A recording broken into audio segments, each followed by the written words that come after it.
Vince, are you ready for rapid fire?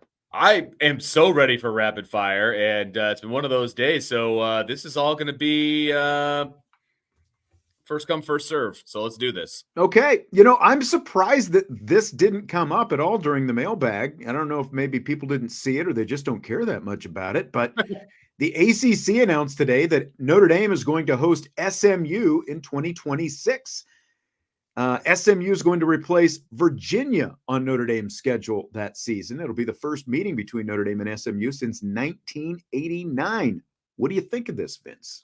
I think it's going to be one of 12 opponents that are probably going to get annihilated during CJ Carr's Heisman Trophy winning season. So I think it's great. I think it's fantastic. I love it. Yeah, it helps that SMU is better this year, so it looks a little bit better 2 years down the road already. Yeah, good point. I like the fact that Notre Dame has played Virginia a few times. Notre Dame's playing Virginia this season. I like the fact New that blood. they're mixing it up. Yeah, like they're mixing it up. We're going to get to see SMU here. It should be a quality opponent if they continue. Yeah, like anything like what they've been doing so this season anyway. So scale of 1 to 10, I'd give it a 10. It's a nice little right. bonus to have SMU. I didn't do the scale. I'm a 10 as well. And why would you not want an excuse to go to Dallas if they, eventually if it's a home and home, you get to go down there. I say maybe they have it in Jerry World where Notre Dame's already played a couple of times. Who knows? Just saying. That's a win for everybody, Sean. It's a win for everybody. It is. It'll probably be a Cowboys home game the next day. I would have a hard time turning that down. That's all I'm saying. Fill in the blank. Notre Dame's number 10 ranking in the first college football playoff ranking tells you blank about their playoff chances. It tells me they have their destiny in their own hands. And like I said, I mentioned this yesterday. If I'm a coach, that's what I'm preaching to these guys. You know what I mean? If I'm Marcus Freeman, that's my speech to the guys. Like, look, we're at 10, we're in, we take care of our business, we're going to be fine. And what I mean by take care of our business is we need to show that we're the better team every time we take the field over the next 4 weeks. Leave nothing to chance. Leave nothing to doubt. We control our own destiny. That's what you want if you're a coach. Don't want you guys scoreboard watching. Things could happen that could benefit you. That's great. But you need to stay focused on what you're focused on, and that's proving who the best team on the field is. That's all you got to worry about. I think they're in a good spot right now. I would have loved to see them maybe at 9, but that's one spot. You know what I mean? Like, it's not that big of a difference. And so I think they're going to be just fine where they're at. Take care of your business. You're going to move up a few spots, and you're probably going to end up hosting, barring something crazy happening. Well, and look, I said last night when we were predicting that I thought that they were going to be number 10, and here they are at number 10. Well, and look, some people were not happy with that because, they should be 8. They should be not, whatever. And it's like, okay, 8 to 10. That's where they could be. Look, the loss to Northern Illinois matters. Like, that's one thing that I think is clear when you look at the fact that Notre Dame is number 10 and the fact that, with their one loss being to Northern Illinois and their best win being against Texas A&M, as much as people have, continued to scream, well, it's who you beat. It's not who you lost to. The committee showed who you lost to matters. And I mean, there are a lot of people nationally who hold the loss to Northern Illinois against Notre Dame even more than the committee held that loss against Notre Dame. They still held it against them. That's why they're number 10. And it's why with no losses, BYU and Indiana are ahead of Notre Dame right now. But, again, like we kind of went through this a little bit last night, if you look at everybody who's got a loss ahead of Notre Dame's loss to Northern Illinois is still the worst loss of anyone who is in the playoff picture right now. And it does matter, so like, again, if we get into some of these doomsday scenarios where you've got all these teams that, that like maybe Notre Dame could get pushed, but they're in really good shape right now. And I do agree with what you're saying. As long as they take care of business, I think that they are in the playoff. Yeah, no, I'm But with taking you. care of business also means what we Yes. were just talking about with Yeah. style points. You cannot look bad and win a Absolutely. game against any of these 4 remaining teams. You can't give anybody any more ammunition against you. They've already got Northern Illinois. That's a lot of ammunition all by itself. Now you've got a counterpoint that it was at the beginning of the year, how good you've looked the last, well, what'll end up being the last 10 weeks of the season, all of that. You Like have you wins can, over 3 ranked teams. Yeah. exactly. You can kind of explain it away to a degree, but at the end of the day, you will always have the worst loss. You're always going to have the worst loss. You have to hope, if you're Notre Dame, that there's more teams with 2 losses, Yeah. not just a bunch of 1-loss And teams. you just have to continue to keep showing that's not who we are now. Exactly. And again, that's why you can't afford to look bad even if you Yeah, win a game. You that's need to exactly right. you That's can't be sloppy because Right. everyone's watching now. Correct. So one of the national narratives coming out of the first playoff ranking is that brand names are being favored in these rankings. Do you buy or sell that? To a degree, I buy it. But to a degree, I mean, you're going to yell at me, but Penn State is up there when they probably don't deserve it. But I mean, you've got 4 Big Ten, you've got 4 SEC, and then you've got 1 ACC, 1 Big 12, 1 Independent, and then 1 Mountain West. It matters, right? It matters that you're part of a big conference. It matters what is on the side of your helmet. It matters. A lot of people were saying that IU is getting disrespected. I don't think they're getting disrespected. They're in the top 10. They're undefeated. Well, they haven't played a team that's over 500 yet either. But when I look at, it's a fair point. But if it says Michigan instead of Indiana, they basically have got the same resume that Michigan had for most of last season, right? Like who had Michigan beaten? No, that's 100% true. But if IU beats Ohio State like Michigan did, they'll vault up. Oh, sure.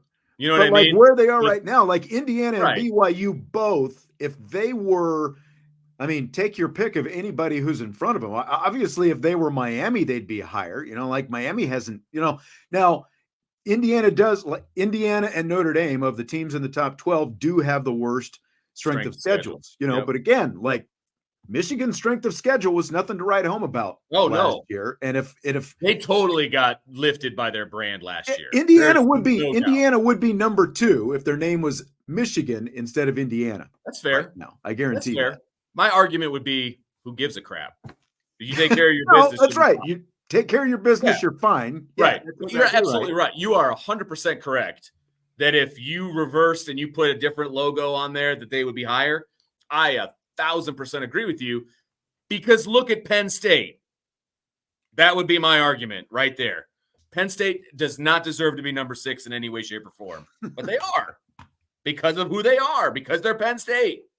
That's it. They at least beat Illinois, ranked team. Was ranked, not currently ranked. Well, right, but ranked at the time. Well, but look, like if we're going to be fair, Notre Dame still uses. Notre Dame has 2 ranked wins. That's it.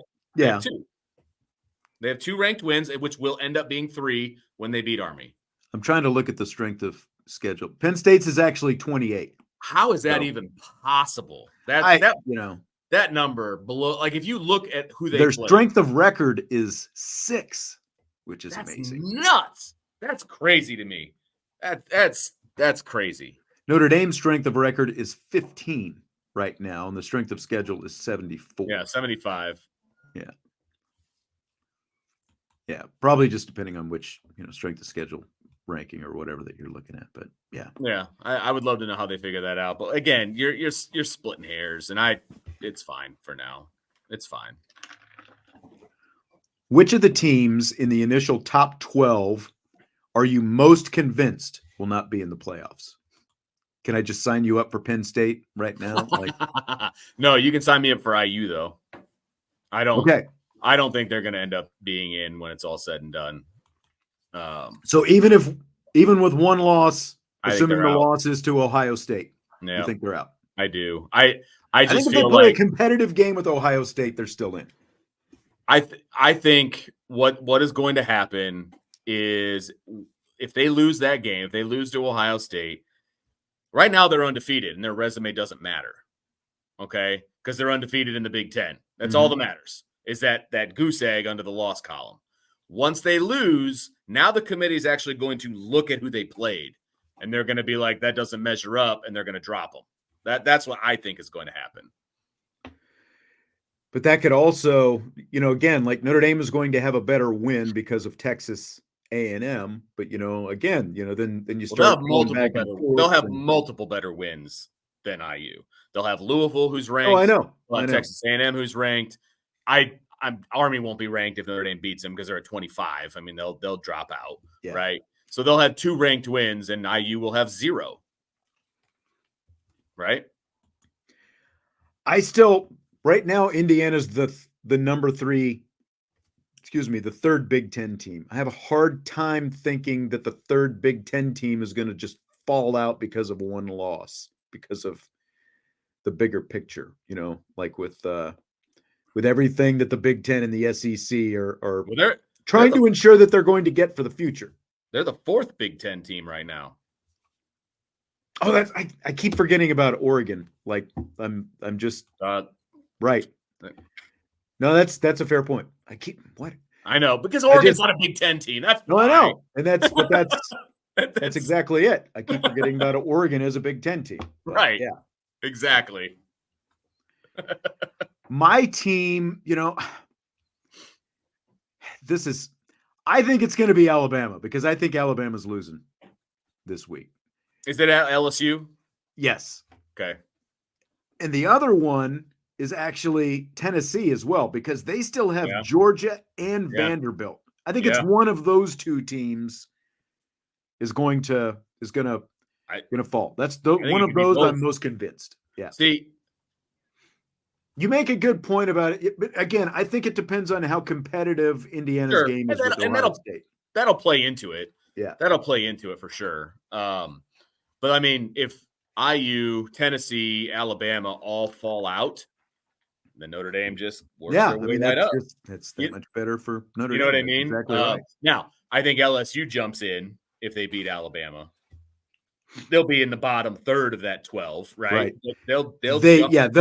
They should stay behind Notre Dame. I think so as well. But they'll jump into the mix, and then Notre Dame will, So, again, I mean, we'll see what happens. So hopefully we get some good football games. That's the most important thing. I agree. Fill in the blank. Mitchell Evans being named a Mackey Award semifinalist is blank.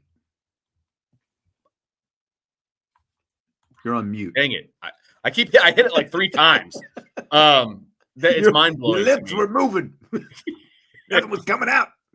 He's a very talented tight end, but he hasn't really done it this year. So I feel like this is more of a what do you call it? It's more of like a career award than it is award. Yeah. I guess what it seemed like, again, like no offense, because we know how good he is. He was really good last year, but like he's got 16 catches for 133 yards this season. To me, it just came completely unexpected. Good for him that he's in consideration for this. But I mean, there's obviously like no Brock Bowers or, Michael Mayers or any of those kind of guys out there in terms of the tight end world. And that was going to be my next question to you, was who else is out there? You know what I mean? So maybe I don't want to say Mitchell Evans is the bottom of the barrel. That's not what I'm saying at all, because I think he's going to be a really good tight end, and he could have a great career in the NFL. I think he's a good tight end. But look, none of us would say Mitchell Evans has had a massive impact on Notre Dame's offense this season, and that's what you would expect for a guy who's a semifinalist for one of these national awards like this. So Mitchell Evans is benefiting from the fact that, number 1, he's got a golden helmet. Number 2, that the competition isn't great, right? I mean, and he's got name recognition because he was on everybody's lips before he got hurt last year.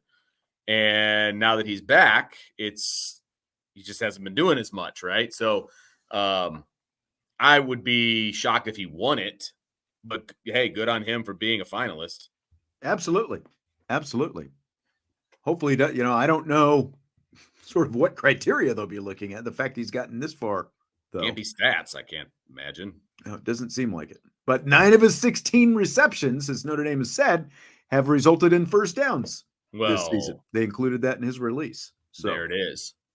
He's moving the sticks. He's moving the Moving the sticks. Gotta love that. Notre Dame men's basketball opens its season tonight against Stonehill, whoever that is. Fill in the blank. This season needs to be blank for Micah Shrewsberry's team. They need to be competitive.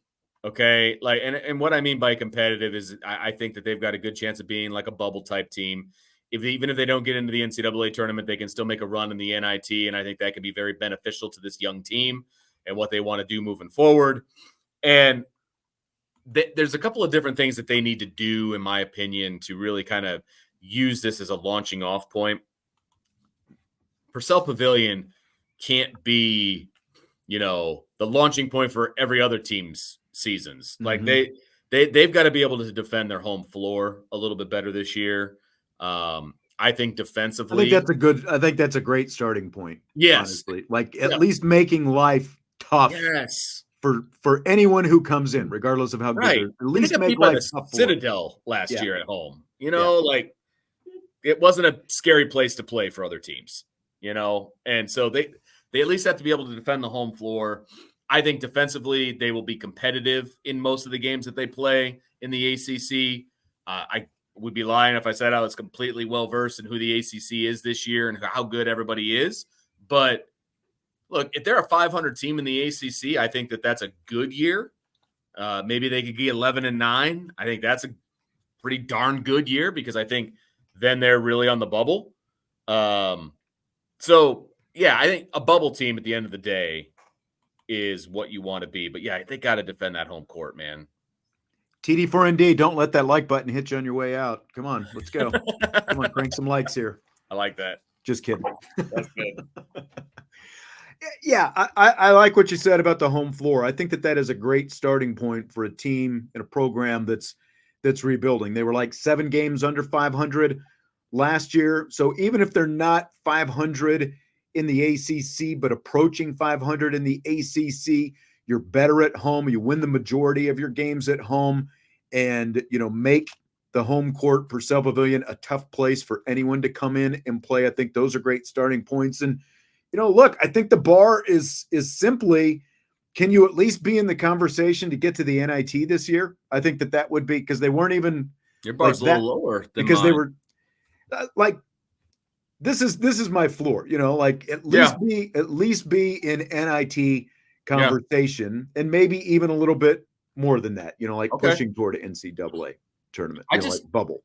I honestly just want to have fun going to men's games again. You know what I mean? Like. It's been a while. At the moment, it's going on 10 years. It feels like now. I know that's the thing. At the moment, I prefer going to women's games. I do. I prefer going to the women's games. I think they're more exciting. I think they're easier to cheer for. Hopefully that changes this year. My daughter's going to the game tonight against Stonehill. Hopefully that's an Irish victory, obviously.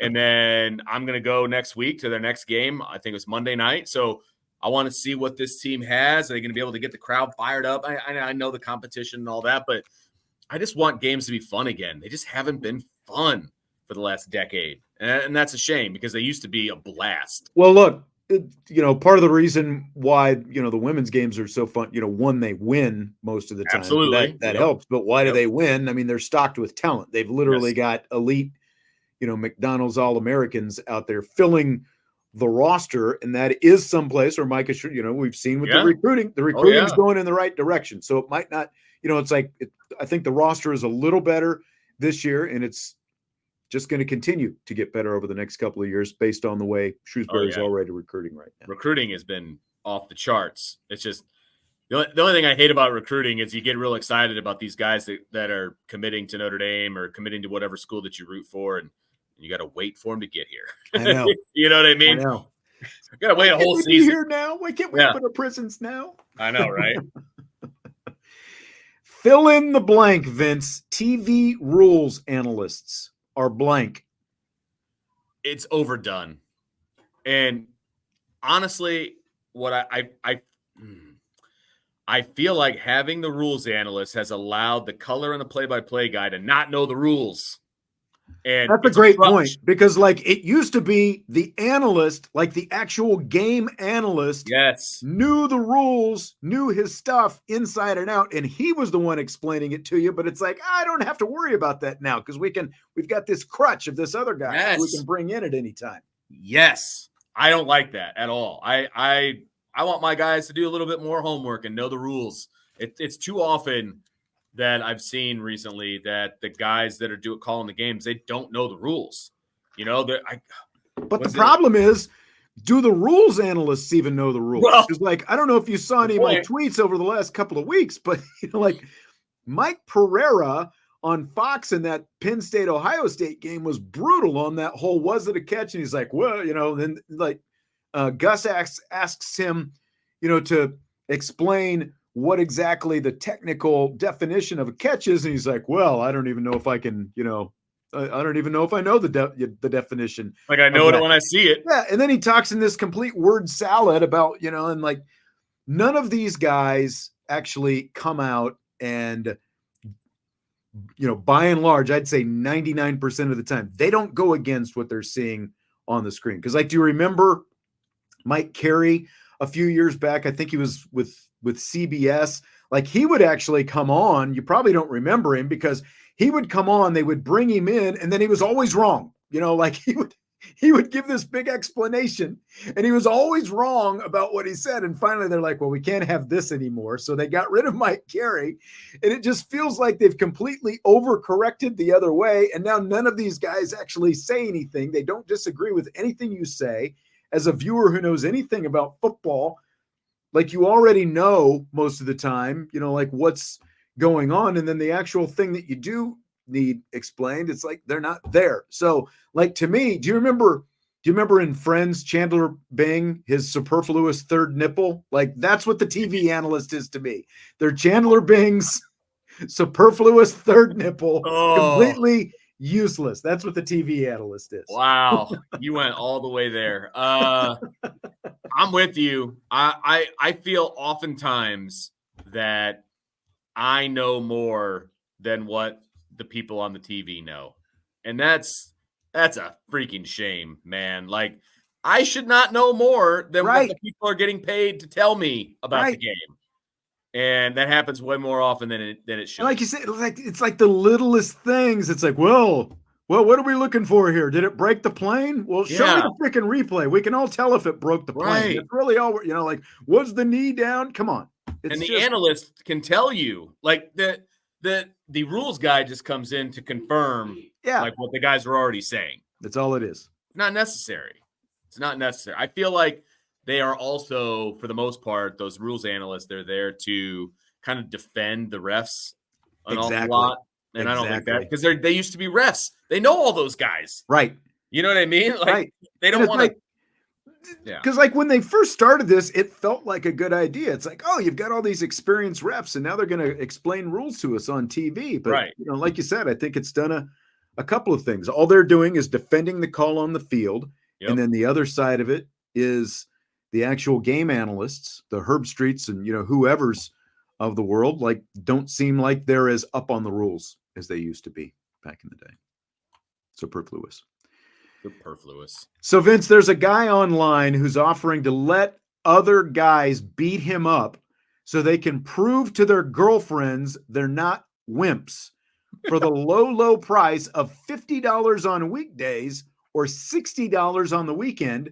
You can get a hold of this guy, set up a location, and he'll come by and harass your significant other. And then, as he puts it, bam, you can show up, save the day, and rock this guy's world.